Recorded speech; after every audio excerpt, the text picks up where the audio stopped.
Another day, another social media meltdown in the miraculous Ladybug fandom. At this point, I think it's just a permanent status quo. Over the years, there's been certain writing decisions that have rubbed fans the wrong way. And one of the big ways the fans have always unleashed their anger about these choices that the writers have made is by directly tweeting at Thomas Astruc. This has always been a choice that has made me giggle. Because more than any creator I've ever seen, this guy comes back at every single tweet imaginable and takes the bait every single time. Even more than comic book writers for Marvel and DC, who are notoriously thin-skinned, fending off angry fanboys on the regular, and getting death threats for writing decisions, if you tweeted him coming for his writing, there is a very, very good chance he will give you an extremely salty reply. I still remember once, somebody linked him one of my videos. I don't even remember the topic, but I think he thought I was having a crack at him or something, and so he tweeted about how he was going to break down why the video was wrong. He never ended up doing that. It would have been pretty funny though, because in that instance, I'm pretty sure I was defending him. He probably just got worked up by one of my clickbait thumbnails or titles. Don't hate the player, hate the game, Thomas.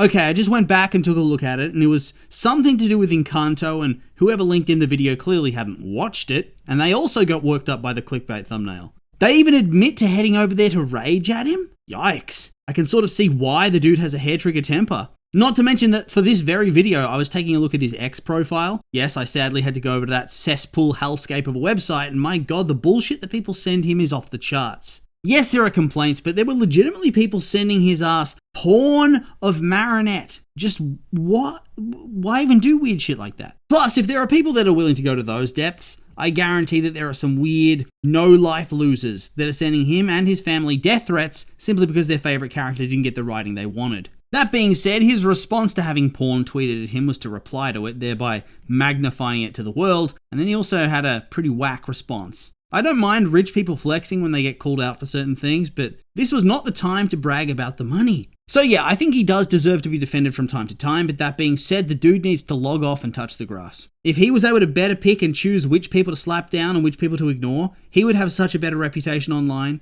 People would consider him quite sarcastic, quippy, and funny. Instead, though, he goes on and on every single time somebody posts something even mildly critical. It can't be healthy, dude. Always seems like he's angry. Always seems like he's seething and dripping venom through the screen. I can't imagine it being good for you. Even when something's mild, or rather innocuous all things considered, he'll come for them with the same energy he goes after the weird porn posters or the mega angst lords who call him a hack job writer who doesn't deserve a career. He's seemingly incapable of nuance in figuring out who he should be angry at, and sometimes it comes across as very bitter. Of course, that's just a bit of a prelude for you. A bit of backstory to show that old Tom really doesn't cope well with social media, and neither does the miraculous fan base, and so they're locked in this eternal struggle for dominance, always desiring to serve the other and get the last word in their altercations. Over the years, this has been about various different things. The love interests and how the storyline for them getting together went so slowly. Discussion about how Cat Noir's often been sidelined by the narrative and the discontent that surrounds that decision, as he's a very popular character for the online fanbase. Hell, most recently, I'd argue that one of the biggest critiques was how the ending of Season 5 went down, and how it became the Marinette show right there in the final episode, despite Cat Noir having the most narrative and emotional connection to the fight against Gabe.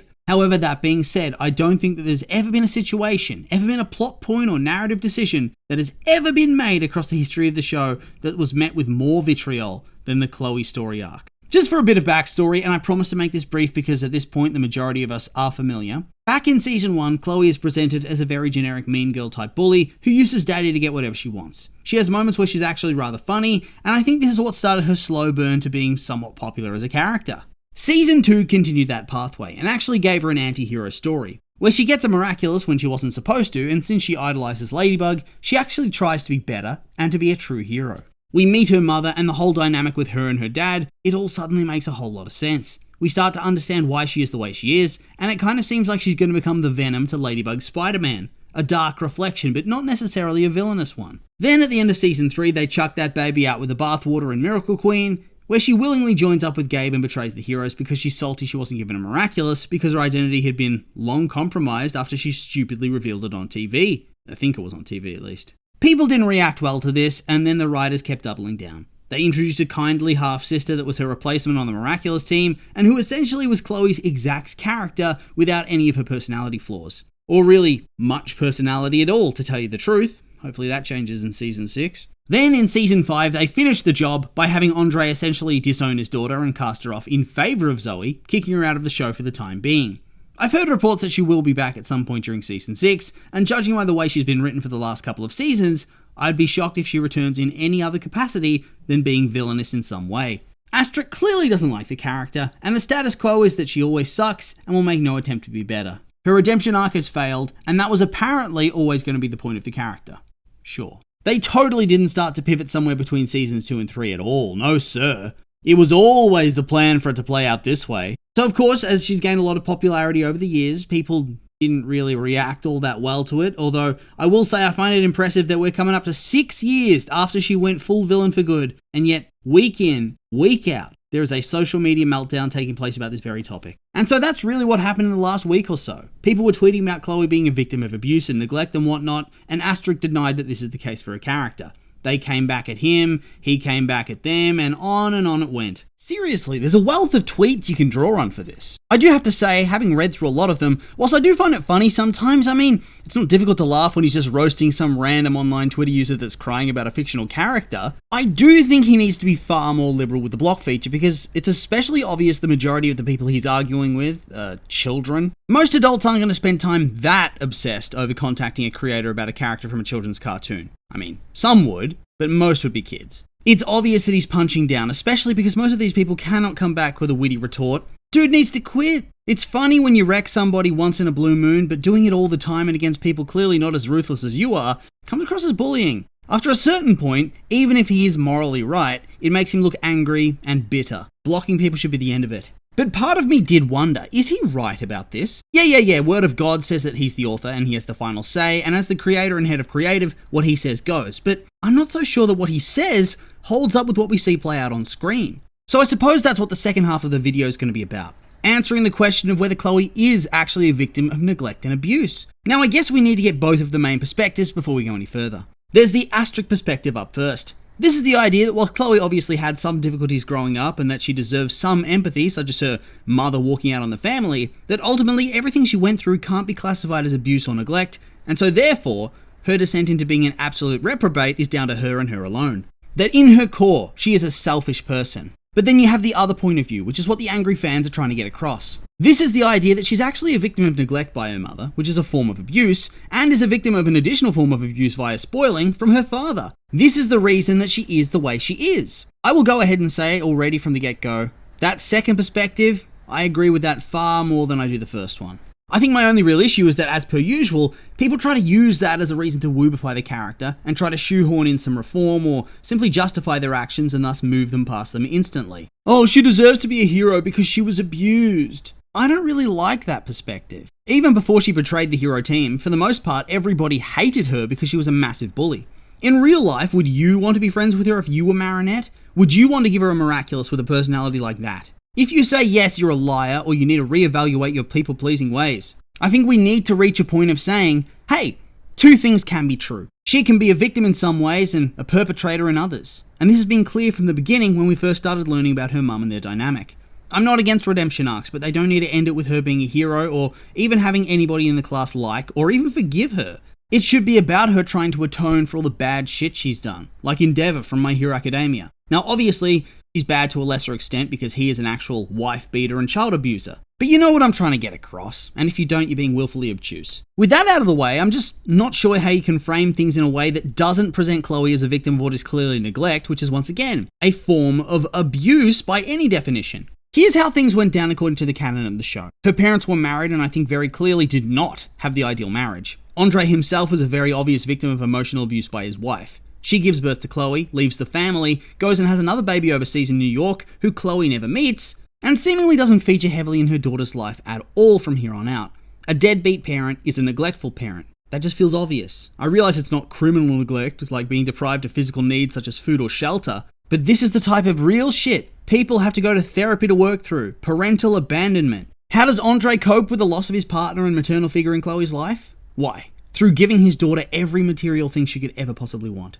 However, this is a double fail. On the one hand, by always giving in to Chloe and never setting any real boundaries, Andre shapes her into believing that she deserves whatever she desires, and the wants and wishes of others don't matter at all. It's the Dudley Dursley effect, wherein the child becomes so absurdly spoiled, it warps them completely and utterly as a person. On top of that, she sees that her mum pushes Andre around, and pushes others around too, and she picks up on this toxic behaviour. Her mother's mostly absent. Maybe she sees her every so often if she comes to Paris for a fashion thing. Maybe she gets the occasional phone call or sees her on the news or something, but that's it. In all those interactions, she likely just sees the toxic person. And so without those strong boundaries being set by Andre, this further warps her into being a piece of shit as she emulates that behavior, as she can see that Audrey is also being enabled by those around her and gets whatever she wants just by being toxic. On top of that, it's clear that by being this weak and spineless around his own daughter, Andre's actually perpetrating another form of emotional neglect. A parent's job is to guide, guard, and teach their child and shape their emotional development.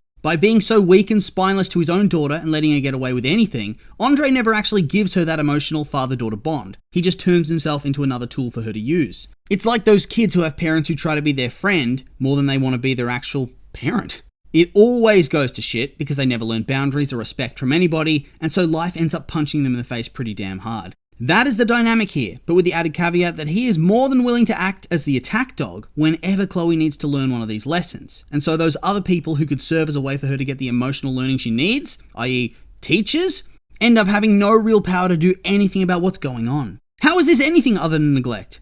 Now, Astruc can go on and on all day about how there's a different definition for neglect or whatever in France, and that neglect is not considered abuse there, or whatever the hell he was trying to say. But ultimately, it doesn't matter to me because that's a shit take. She's an obvious victim of a lack of boundaries, parenting, and emotional connection beyond the surface level. The kid was neglected, and that's a big contributing factor as to why she is the way she is. She learned that the way to get attention is to act the way she does. All eyes on her, she becomes the queen bee, etc, etc. As for her mum being emotionally abusive towards her, I kind of feel that that's a given. She has no interest in her as a person at all. The only time she starts to care about her is when she prances around as a little mini-me, behaving just as toxic as she is. It's a form of narcissism for Audrey. Here's this little child worshipping me like a god and doing her best to emulate me. Now she's worthy of attention. For now at least, because on screen we also see her disregard her quite a lot, even after that moment in Queen Wasp. Meanwhile, at the same time, Zoe, Audrey's other daughter, is left out in the cold because she refuses to conform to those expectations and gets scapegoated as a result. It might be controversial, but golden children are still victims in their own way,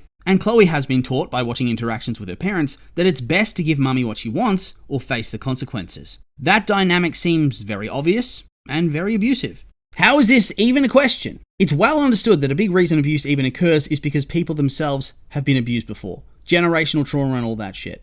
There are even examples in other pieces of media that just because someone has suffered abuse doesn't make them a good person. I mean, Snape was clearly abused in Harry Potter.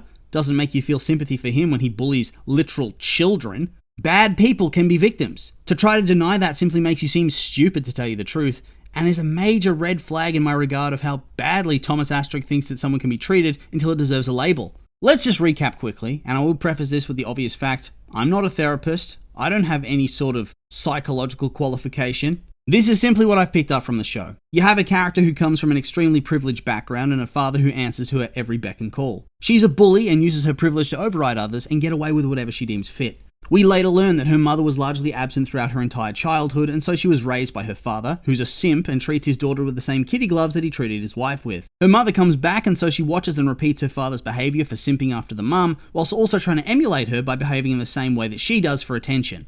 By the way, this is the exact type of behaviour her own father emulates from time to time when there's something that he wants to get or to achieve. So because she copies and continues because her own mother starts treating her a bit nicer, and because she lives in a fancy hotel, the rest of her sad sob story means nothing?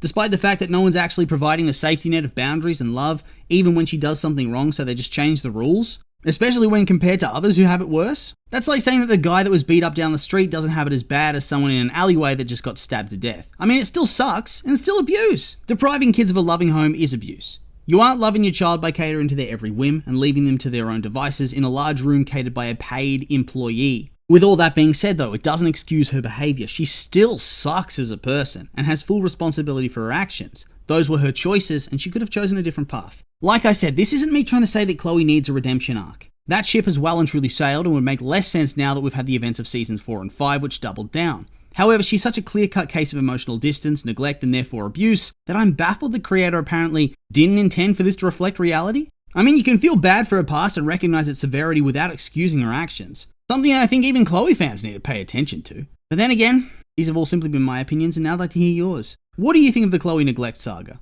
What about Astruc's current social media meltdowns? Do you agree with my points? Is there anything you'd like to add? I'm curious for your thoughts, so make sure to like, comment and subscribe and let me know.